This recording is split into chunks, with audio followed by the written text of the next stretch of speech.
8월 6일 수요일 매일 성경 오늘의 묵상입니다. 오늘의 본문은 에스겔서 18장 1절로 18절 말씀입니다. 오늘 본문은 당시 회자되고 있었던 속담에 대해 바로잡아 주시는 말씀입니다. 오늘 본문은 내용이 반복되고 또 간단하기 때문에 전체 본문을 먼저 듣고 말씀을 설명해 나가도록 하겠습니다.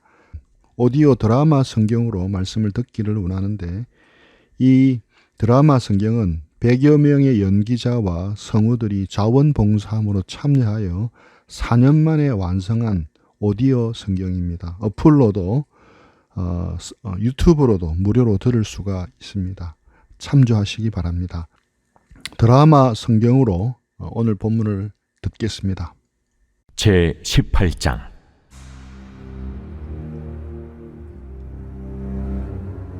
또 여호와의 말씀이 내게 임하여 이르시되, 너희가 이스라엘 땅에 관한 속담에 이르기를, 아버지가 신 포도를 먹었으므로 그의 아들의 이가 시다고 하면 어찌 됨이냐. 주 여호와의 말씀이니라. 내가 나의 삶을 두고 맹세하노니 너희가 이스라엘 가운데서 다시는 이 속담을 쓰지 못하게 되리라. 모든 영혼이 다 내게 속한지라. 아버지의 영혼이 내게 속함같이 그의 아들의 영혼도 내게 속하였나니 범죄하는 그 영혼은 죽으리라.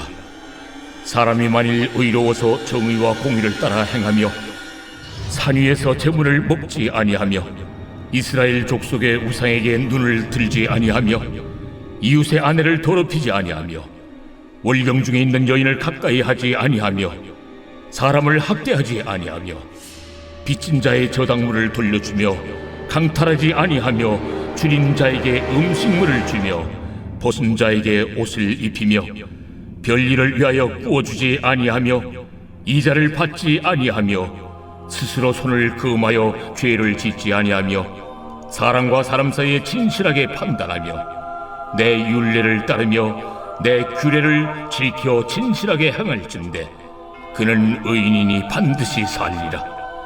가령 그가 아들을 낳았다 하자.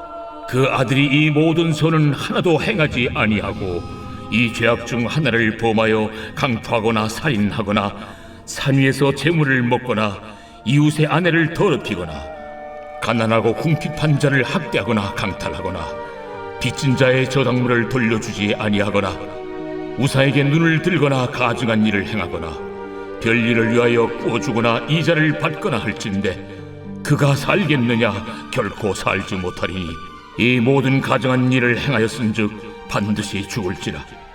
자기의 피가 자기에게로 돌아가리라.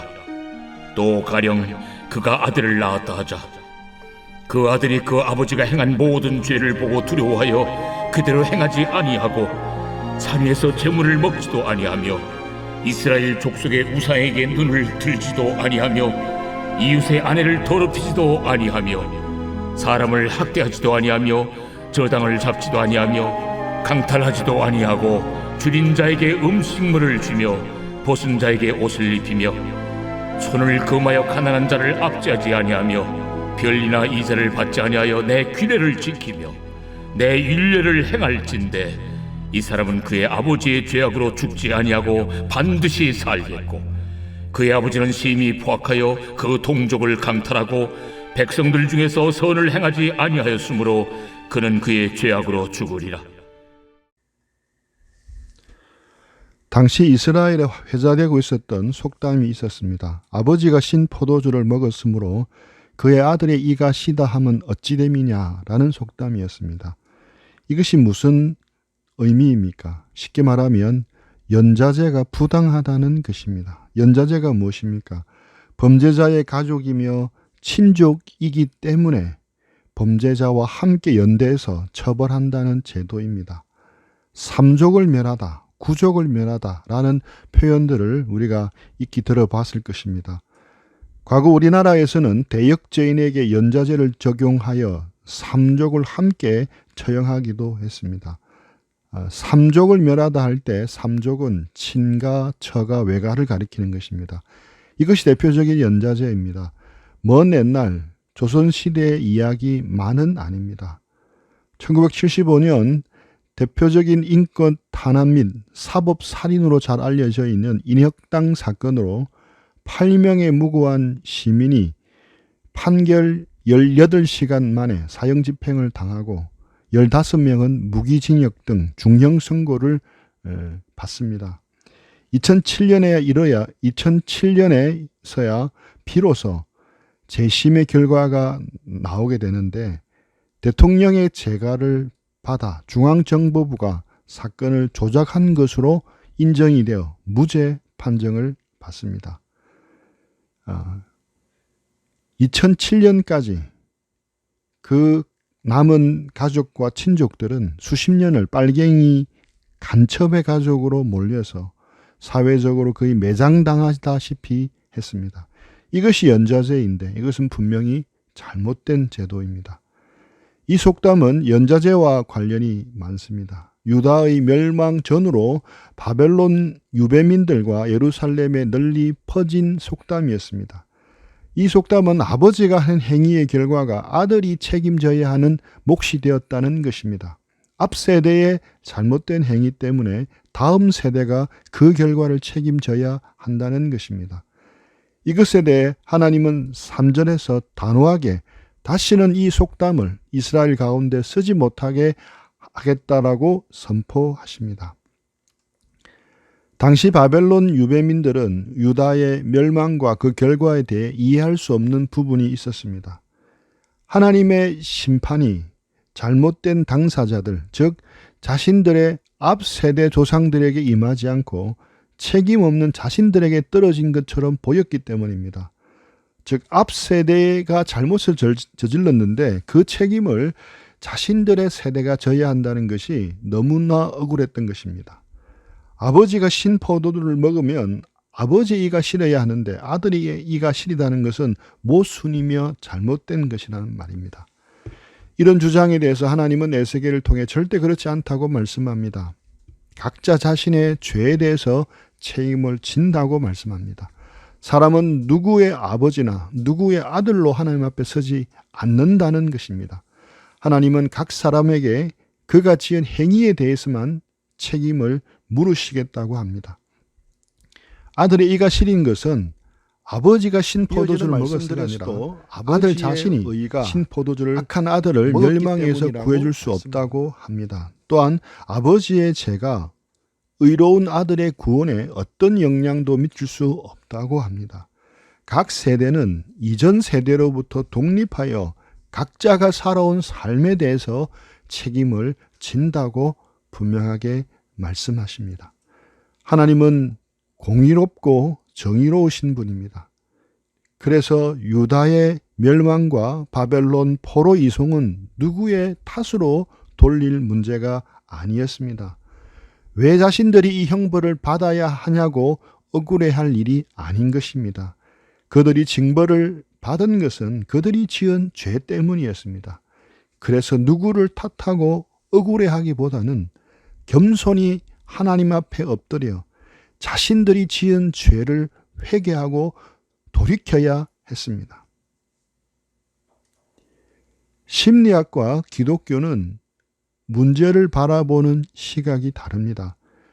기독교가 죄라고 말하는 것을 심리학에서는 병이라고 말합니다. 이것은 아주 심각한 차이입니다. 죄라고 부르면 해결책이 회개입니다. 그러나 병이라고 부르면 해결책은 치료가 됩니다. 회개와 치료의 차이가 무엇입니까? 그것은 책임의 문제입니다. 회개는 그 책임이 나에게 있다는 것입니다. 반면에 병 치료는 그 책임이 나에게 있는 것이 아닙니다. 그러므로 심리학적으로 접근하면 인간은 변명하게 되고 더 나아가 당사자는 피해자가 됩니다. 그러나 기독교적인 접근을 하면 책임을 묻게 되고 가해자가 됩니다. 그래서 우리 육신은 기독교적인 접근보다 심리학적인 접근을 더 선호하게 되는 겁니다. 문제는 하나님의 말씀인 성경에서 어떻게 말하고 있느냐 하는 것입니다. 창세기 3장에 아담과 하와가 범죄하는 장면이 나옵니다. 선악과를 먹은 아담과 하와는 하나님께 변명을 합니다. 아담은 하와는 뱀에게 책임을 전가하며 변명합니다. 어쩔 수 없었다는 말입니다. 만일 심리학적인 접근을 한다면 아담과 하와의 변명이 통합니다. 또 왜 선악과를 만들어 거기 두었는가라는 질문도 그럴듯합니다. 그렇게 더 나아가면 아담과 하와는 환경과 뱀의 피해자가 됩니다. 이러한 접근은 잘못된 접근입니다. 중요한 것은 하나님이 이 문제를 어떻게 보고 있느냐 하는 것입니다. 아담과 하와의 변명은 하나님께 통하지 않았습니다. 하나님은 아담과 하와의 변명을 일축합니다. 그리고 그들에게 책임을 묻습니다. 이 말은 아담과 하와의 행동이 실수가 아니고 병도 아니고 그것은 분명히 죄라고 선포하시는 것입니다. 우리가 변명하기 시작하면 영적 성장이나 변화는 없습니다. 하나님께서 가장 싫어하는 것 중에 하나가 변명입니다. 만일 변명이 통하면 그것은 죄가 아니라는 것입니다. 구약의 사울은 아말렉을 전부 죽이라는 하나님의 명령을 불순종하고 하나님께서 사무엘을 통해 그것을 책망하시자 변명을 합니다. 하나님께서 책망했다는 것은 사울의 행동이 죄라는 것을 의미합니다. 그러나 사울은 변명을 함으로써 그것이 죄가 아니요 실수라고 말하고 있습니다.